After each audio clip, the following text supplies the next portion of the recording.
So initially, when I started thinking about doing something special for my 10,000 subscribers special video, I originally thought of doing something similar to what I did with my Myrrh run, but I couldn't exactly come up with anything challenging or special. So then I thought, why not simply do a Demon King solo run? Since like a lot of people have asked about it in the comments of previous videos, and it does sound kind of funny in the end. So, well, I did just that. And while I wasn't expecting it to be a challenge because look at this dude's base stats, I at least expected to glean some form of entertainment or that it could at least teach us anything interesting about the game. But unfortunately, I did that whole run and it sucked.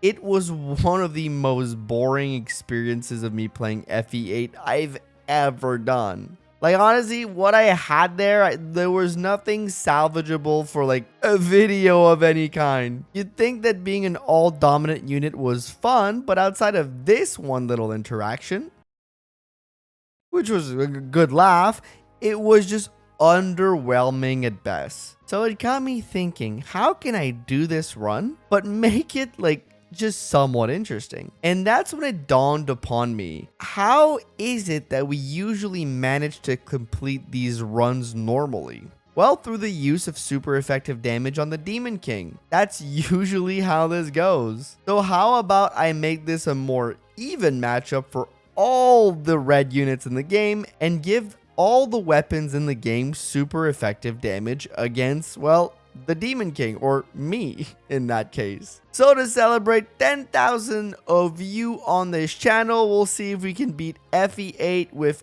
only the Demon King, but if all the damage against us is 3 times effective. So before we truly get the run going, I'd like to thank all of you who have hit the subscribe button since I've started this whole YouTube journey and made this dream possible for me. And well, if you haven't hit that button yet, consider like hitting the subscribe button now, because it'd be really cool if we could hit 15k subs before the end of the year. It's a lofty goal, but if all of y'all hit it right now, it might be a real possibility. But once again, thank you for the continued support and patience with my slow upload schedule. It's been a crazy year for me, but as long as you guys watch these videos, I'll keep making them, even if it's quite slow between uploads. And this being delayed turned out to be quite thematic in the end, as this video will be going up on Halloween. And I guess I couldn't think of a more thematic character for a Halloween video than, well, the literal Demon King that rises the dead from the ground. And if you're a member, I know you're probably watching this on the 30th, which is not Halloween, since members get access to videos a day ahead of time.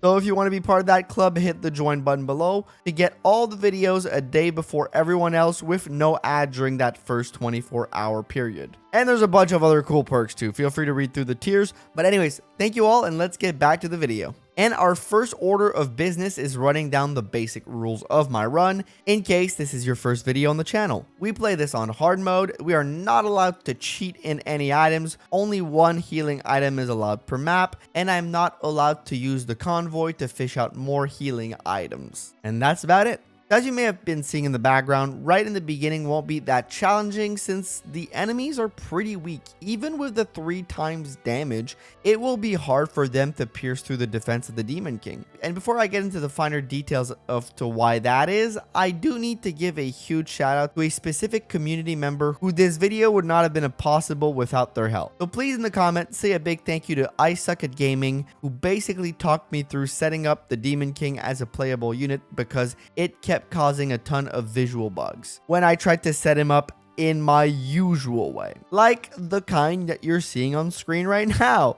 So he provided me with all the resources, which were made by 2 different modders by the name of Marlon0024 and Chayuters. I hope I'm saying these names correctly, but they are on the screen if I am not, so big shout out to them too. But I Suck at Gaming really helped me with all the little bugs that plagued me all the way throughout the whole thing, and I won't bore you with all the details as to what all those bugs were, as it would probably end up being boring technical mumbo jumbo for most of you. But setting up this run at first was extremely frustrating, and I Suck at Gaming made it very easy for me. Oh, and he also provided me with a portrait you saw earlier, which was originally made by a user named L95. So thank you to all those wonderful individuals for making the whole thing possible, and they will also be credited in the description below, so check that out. Oh, what you might be seeing right now in the background is the first unit that gets the chance to actually hurt us is located on chapter 3 with the Steel Axe Bandit, but that's only if he hits. And, you know, the hit rates will be pretty low, so he won't. But let's take a closer look at the Demon King and how super effective damage works exactly to understand how this whole run should go down. First off, his stats will vary from normal mode to hard mode, but for the purpose of this video, we will be using the hard mode stats, as this is the mode I do all these runs in, so I guess I also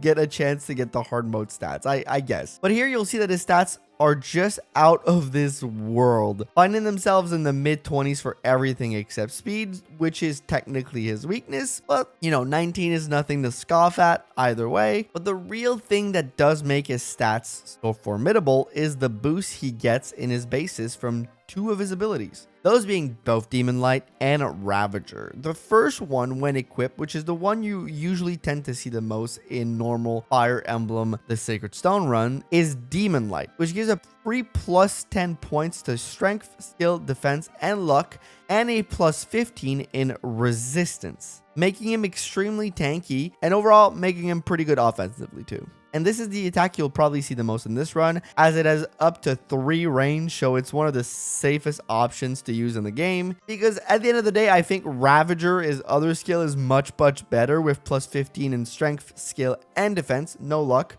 while only getting plus 10 in resistance. So I think that's a much better spread, if you ask me. And it also does have a cooler animation as he just punches people in the face. That looks pretty dope. But unfortunately, it is only melee range. It does not work at range, so you have to use it sparingly if you want to be able to counterattack every enemy on enemy phase. Pair that up with 120 HP and you have a pretty awesome looking character. On top of that, he also gets a third spell, that being Nightmare, which puts all the enemies in the radius around him to sleep. You only get 1 use out of it, but if you make a count, it can be super useful. And here I'll showcase his internal growths from FE Builder, since he is a level 20, so he cannot gain level ups. So this is more informative than anything else. And I'm kind of glad he is not a growth unit for this run, because these are pretty, bad. So now onto how effective damage works in FE8, and it's pretty simple. Basically, it 3x's the might of the weapon. So you triple the might of your weapon, and then you add the attack of the unit on top of that, like a regular attack. So that's as simple as that. And while it is a useful thing to have, it'll be very interesting to see how it changes units, since there aren't a ton of great weapons the enemies get access to. So I don't really foresee iron weapons being a huge problem overall. But once we get more in the silver weapon range, that might be where the game starts getting scary. Now we'll do our first pit stop on chapter 5. And no, it's not because Joshua crits me into obscurity. He does not stand a chance. It's to discuss stat boosters, as this is the first map they are available to us, and to also talk about summon ability of the Demon King. And we'll start with the latter here, because as you'll see soon enough, I'll be summoning a phantom right here. And you may wonder why, as the Demon King usually spawns a horde of monsters and not a phantom. And this horde of monster usually cause his fight to be tedious, and it just generally pisses me off. But unfortunately, I don't get access to this ability. And it's not because of some arbitrary rule I've put on myself. It's because of the way the coding works on that ability. Basically, in FE Builder, the Demon King summon ability that spawns a bunch of monster is directly tied to the Demon King. What that means is that if I were to change the summon ability to summon a bunch of blue units instead of red units, once we were on the final map with the real Demon King, he would also summon a bunch of blue units, making his fight a little lopsided. And since I don't know how to code in a brand new summon ability, because I'm kind of an FE Builder noob, I decided to give the ability to summon a phantom instead to the Demon King to act as a stand-in for that ability, and also making it not an absolutely broken skill to have, because we could easily run through the game by just summoning a bunch of zombie dragons.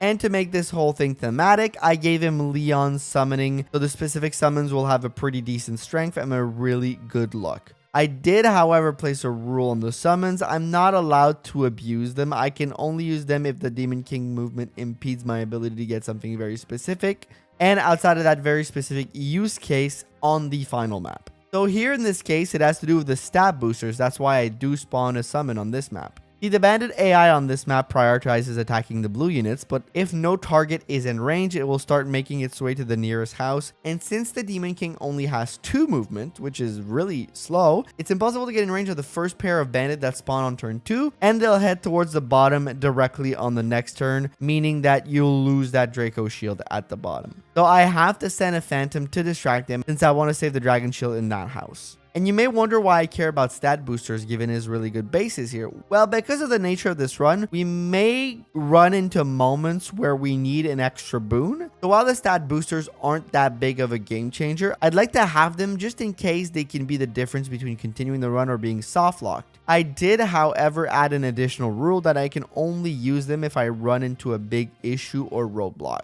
Otherwise, I will be keeping them in the supply the entire time. It really is more as a cautionary measure than anything else. You'll see that early chapters will not present much of a challenge, since once again, our defense is simply too dominant at this point and we have 3 range attacks, so we can take on most things pretty easily without the glimpse of a challenge. The one thing that'll take time is navigating the map given the Demon King's 2 movements and the very long Demon King animations. They do look awesome though, I gotta say they look amazing, but they take a while. And while this is going on in the background, let me talk to you about a bug I encountered with this run, and I never really figured out how to rectify it. For some reason, even with all the patches I added to FE Builder, every time I had to reset my game for some reason, my HP would drop all the way down to 56 points. The Demon King usually has 120 HP, which is above the normal limit for playable characters, hence why patches are necessary. But I never figured out why it did that or how to fix it. So what I did instead is I added free angelic robes to the battle prep shop. That way I could buy as much as needed if the bug appeared and set my health to the correct amount of 120 manually every time. It was a pretty annoying bug because every time I had to take a break or do anything, I just had to read up my health. It sucked. It made the run even more tedious, but that was the only way around it at times. So during the video, you may see me pull up the convoy and I have a million angelic robes in there. This is normal for this specific run. The next map something significant will happen on is chapter 8, where I will have to pull out my trusty phantom again. I just realized while saying it how cursed the phrasing of all that was.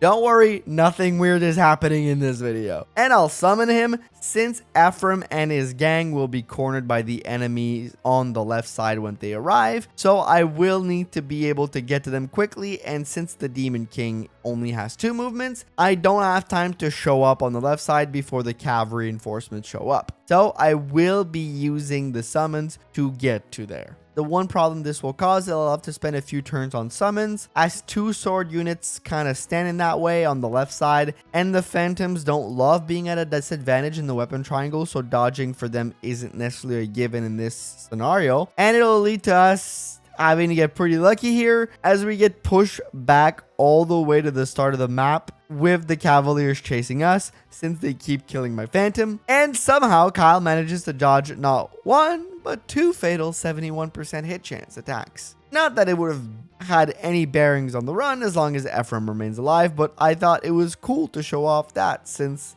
it doesn't really happen every day. Anyways, the rest of the map goes off without a problem. I do walk up to Tirado and fight him from up close for no other reason than I was just bored of not seeing any damage. And it was actually a risk when you think about it, because he does hit me and my HP isn't currently at 120. It was at 56, unfortunately, because I didn't top it off before the map started for some reason. And there is a world where Great Shield activates and I lose, but even then the chances of all that happening were minimal, and we end up moving on to the route split without any unfortunate events.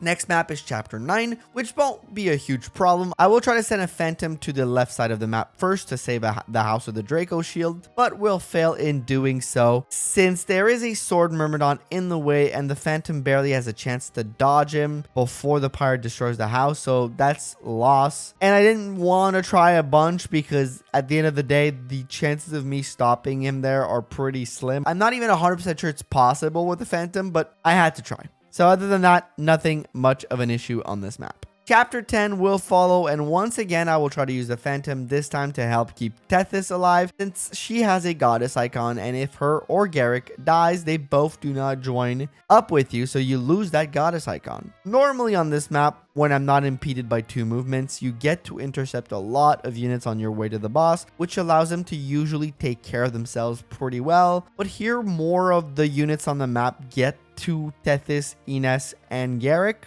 And I do have to attempt a few tries, but ultimately it fails. And after a few attempts, I give up on the goddess icon entirely because the luck needed to help them out here seems just generally pretty high. And I'm really tired of topping up my HP back to 120 every time I reset the map. And the map, other than that, isn't that hard. As you'll probably see in the clips, the damage of the enemy still isn't that high against us. Even Pablo doesn't manage to damage us thanks to that 15 plus res that we get from Demon Light. The next 2 monster map will be a breeze. On chapter 11, I'll pick up another skill book and put it in the supply. But on chapter 12, I end up missing the energy ring. And funnily enough, it's because I didn't recruit Tethys on the previous map. You see, for these runs, I have stopped visiting Ewan's house. Just generally, when I realized you got him automatically at the end of the map when you cleared the map out. What I didn't realize is his auto recruit comes from Tethys being well and alive in your party. So I ended up missing out on that for later, but it's not really a big deal either way. Just thought it was a neat little thing to mention. Just a very interesting fact in case you didn't know that. If you want Ewan to join automatically, you have to have Tethys. So cool. The more you know. Apparently, I'm still learning things about this game that I've played it through 30 million times. It's awesome. I love that. On the next chapter, we grab Emilio's Speedwing. Finally, as you'll have noticed, things are still very easy, even with the 3x super effective damage. And even Carlisle on chapters 14 isn't slightly scary. Our hit rate is low against him, but the magic damage is laughable. And now we get, without much hassle, to chapter 15, everybody's favorite chapter. And while it plays out in the background, I must say that while I'm not shocked by the lack of challenge so far, even with the super effective damage, I was a little disappointed. I expected things to maybe toughen up a bit by the addition of the super effective damage, and I did have hope that it would be a little bit of a bigger impact on the Demon King. What I am surprised by, though, is Null surviving 1 hit from the bandit. Wow, good job, buddy. He's probably showing off for the Demon King or something, but it won't do you any good because your fate remains the same. Yep, he's dead now. Bye-bye, Null. Hopefully the latter half of the game proves to be a bigger challenge. After all, this is when the game starts throwing more promoted units at the player, so maybe we are in for a rougher ride soon. Though chapter 15 only has a single item that the Demon King cares about, and that is the boots, which we end up getting on turn 1 of standing in the sands and getting really lucky. That also means I don't have to send a summon to make sure Ephraim stays alive on the left side. I simply can walk up there myself with a better movement and save him pretty quickly. Hopefully this makes the game a little quicker to get through from this point forward. At least at the end of the map, we'll start seeing scarier enemies. Steel Lance Wyverns can do a little bit of damage. The Eclipse Dome, if it could hit, would be a little devastating. And the Devil Axe Zerker also proved a little scary if he could hit. Even Valter can do 20 damage, and if Pierce hit, that would have been even worse. Alas, he misses, gets what he deserves, we take him out, and eventually finish this map. And our wishes will finally come true on chapter 16, where the map will become kind of a challenge. Well, at least a little more, since finally the enemy units will start dealing important damage to us. The one problem is their hit rate is still pretty decroded. So Fomortiis, which I think is how you pronounce his name, but I'm really bad at pronunciation, so correct me in the comments if I'm wrong, will be pretty decent at still dodging them. And our 1 allowed elixir will also be quite handy. Thinking after the fact while rewatching this, maybe I should have entirely banned healing items until the final map. But at the end of the day, I think it would have just slowed down the run, as with these hit rates, I could have just sat on a pillar and pretty much dodged it out. So I'm not too concerned about the difficulty level here being extremely impacted. Anyways, our health will drop pretty low, but I do think it's interesting how the general enemy stats spike from chapter 15 to chapter 18 and FE8 all in literally 1 map. It doesn't even feel like the enemy progression is even throughout the game. We just went from barely no damage to like pretty significant damage in just 1 jump. But anyways, we end up beating Orson and clearing the map. On the following chapter, chapter 17, the same general idea is applied than on the previous one, but funnily enough, we don't even get to use a single elixir this time around. We will just dodge our little hearts out. So even with the increased damage, the game remains a pretty simple affair. We do get this pretty funny interaction between the Demon King and Leon. A little awkward, guys, you know, just a little awkward. Anyways, we move on to chapter 18, and this one has the potential to be a pretty big problem given how stone functions. And then being able to stone the Demon King and essentially stop him from attacking and getting guaranteed crits on him could make this a hard map. However, something kind of unexpected ends up being our savior here, and that is the Gorgon AI. While the damage and hit rates are significant for sure, also little aside here, we do get to spend a lot of time at a very nice amount of HP.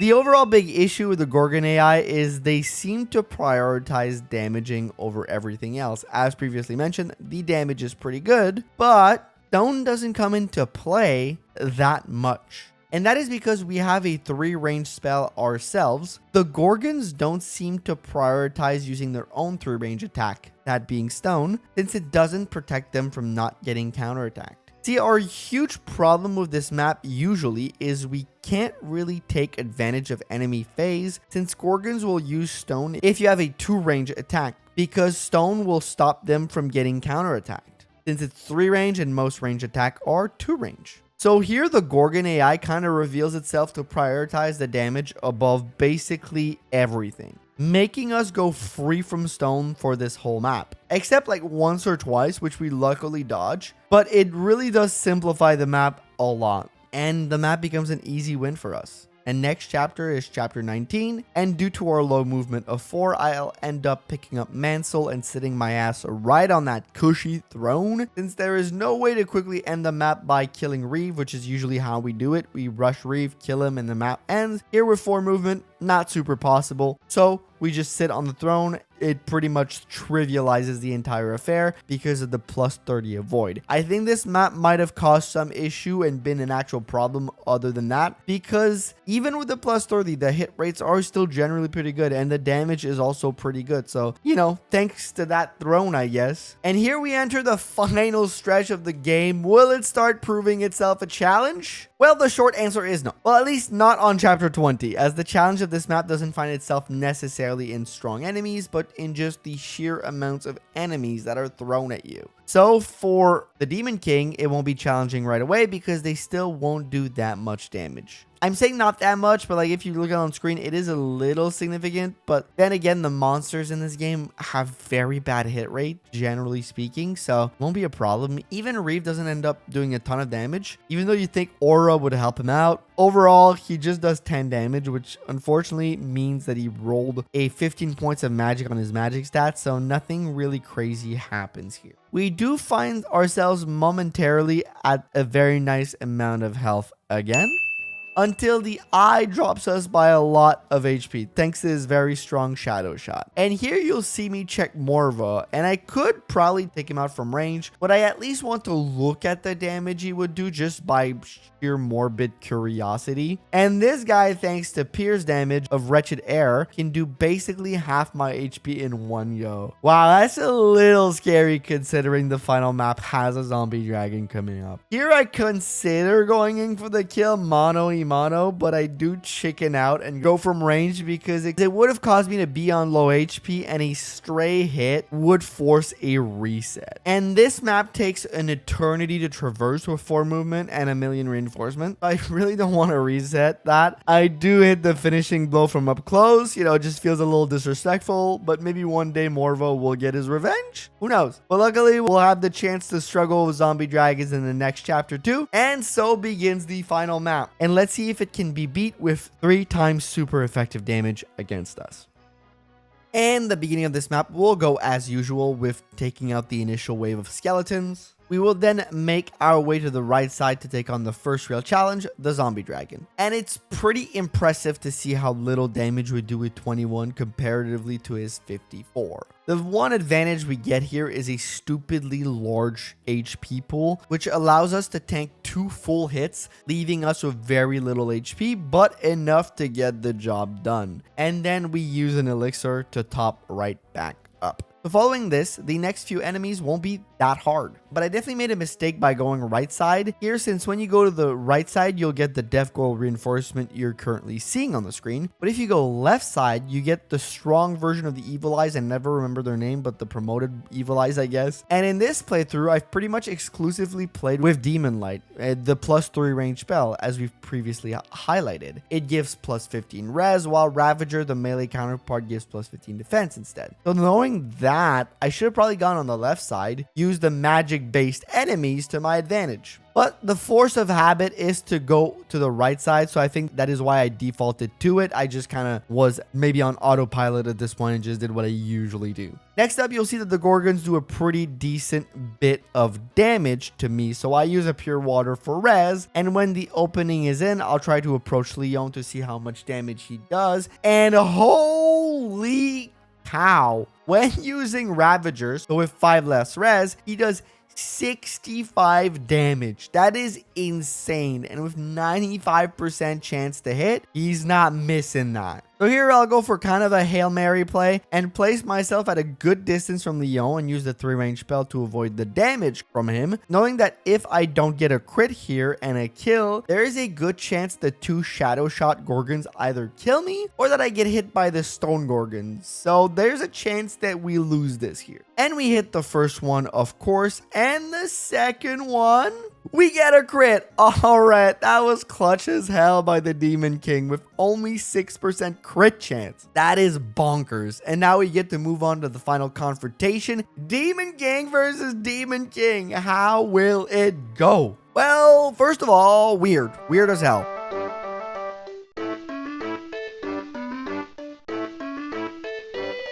What did he say?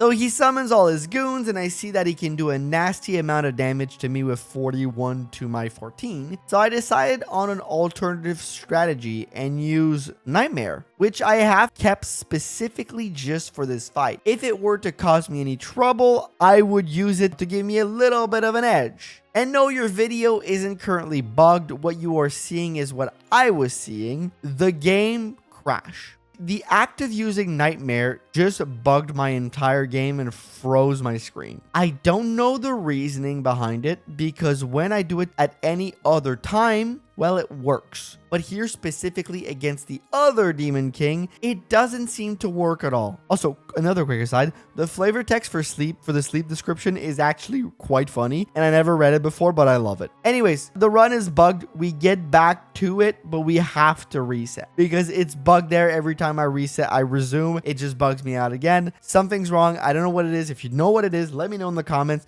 But it's interesting. We're learning so much about FE8 right now in the weirdest possible way ever. So a little anticlimactic, but it gave me some information at least, I guess. So we start a new run. I do end up doing something a little different here, and I decide to use all the stat boosters I've been hoarding. And honestly, the reason I do it, it's just because the damage I saw spooked me a little. Not like a couple more points of stats here and there will be a big swing in my favor, but just seeing the initial damage, I didn't want to leave anything up to chance. So we get back to it, and I'll skip right ahead to Leon since the first half kind of goes the same as last time, and here the strategy I'll employ is a little different. Before fighting Leon, I take out the whole field of Gorgon around him just to be a little safer in case I don't get that lucky crit from last time. And they do manage to get my HP kind of low, but we end up taking care of him and giving the Demon King another attempt.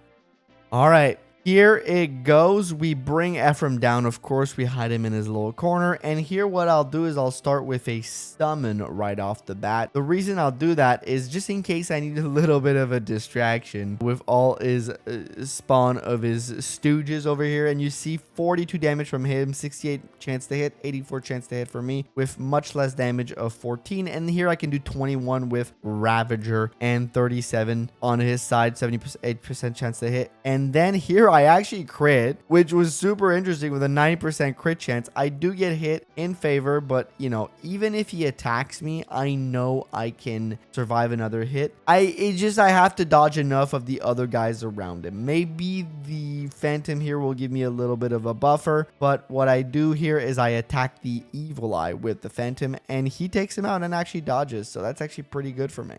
Alright, and the turn, the Demon King actually goes for the sleep spell on my Phantom and puts him to sleep. And weirdly enough, he dodges a couple of them, but doesn't go to sleep himself, which I wasn't expecting.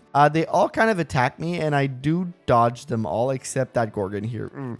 Okay, and then the Centaur attacks Ephraim with the Albert, which is a killing blow there. So that was scary as hell, but we'll back it up. We'll do another summon here to just distract a little bit, give us a chance to breathe a little as we bring Ephraim closer to us. Now we just have to hope Ephraim doesn't screw this up for us and die. So yeah, we'll hope that's good. We do get poisoned here by the spider, and I guess we'll just punch it to death. So the next few enemies will cycle in through, and they'll get mostly killed with doing very little to no damage. And we still have all our elixirs, so I'm not too worried here at the end of the day. The ranged one will come in, but you know, that will be pretty easy to take care of soon enough. I do dodge the Gorgon one, which was the one that worried me the most, and Ephraim dodges again. Good Ephraim. All right, we'll try to make him run away as much as I can. Here, I'll equip Demon Light to make sure if they attack me, I can counterattack, but I will summon again. I'm trying to put the little Phantom here in the way and make him a more interesting target than Ephraim, so I don't get a game over here. The next few summons will kill themselves on the Demon King, but here we'll manage to beat them, but we're in a little bit of a pickle. 41 HP, we can heal up, but we'll have to think about how we approach the Demon King. And of course, the Phantom is the target for the Centaur here, and we get to move Ephraim in a safer space. So the Phantom will finish off the Centaur, and we will run out the poison clock just to make sure that it was all run down. We are now at 33 HP, and we will start moving towards the Demon King. Of course, we will heal all the way up to give ourselves a chance. He is currently at 57 HP, so this should be doable. But remember, he does do a lot of damage to us if he does hit us. So what we'll do first, we'll set up with Demon Light here. He'll have to use Demon Light 2. He'll attack us, 42 damage, 68% chance to hit. He does unfortunately hit. We only do 16, but honestly, with good chip, we should easily be able to do that. We don't want to take that chance of taking those 2 hits and maybe get in that 3% crit, because for some reason I forgot to re-equip the Hoplin Guard. So here we'll position ourselves just in range to get attacked. He'll attack us again with 42 damage. He will hit again. We are now down 36. We cannot take another hit, mind you, but we have elixirs left here. So I think this is pretty much a done deal. We'll get in range for him to force him into Demon Light and not allow him to use Ravager on us, which does more damage. And then back up here, take the Demon Light here. Hopefully we hit that 84. I'm pretty confident. He's down to 9 HP. And the cherry on top, we come in with Ravager, and we get to punch him in the face and kill him with those huge guns of the Demon King in the most awesome way possible. The Demon King slayed the Demon King. How poetic. Well, with that being said, we didn't get a game over a single time, even with super effective damage against us. That's kind of impressive, I must say. So what I did end up learning from this whole experience, well, really not much. Well, I did learn a few things throughout that I did mention. It was an interesting run for sure. But I guess the big thing here is we found out that Sacred Stone is very, very easy. It wasn't a secret to anybody, but I guess we just found out how easy it was. And I guess we also learned that it's very easy to bug the hell out of GBA games thanks to FE Builder. But seriously, I'll have to be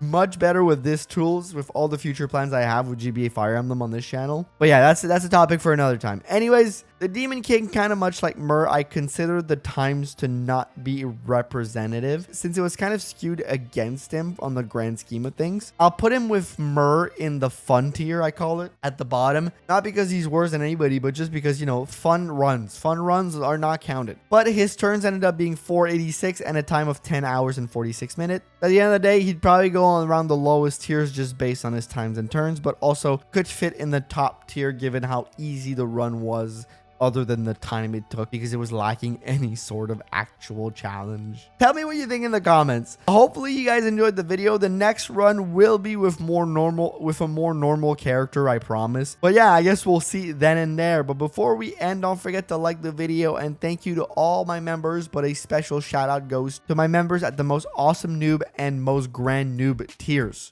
Those being Brawler 456, Forgotten Fox, Equipment Gameplays, Hirame, Case, Iron Wolf, No, Stylish, Rogue Arcadia, and Oliver Nix. Thank you all for the continued support. Happy Halloween, and bye-bye, y'all.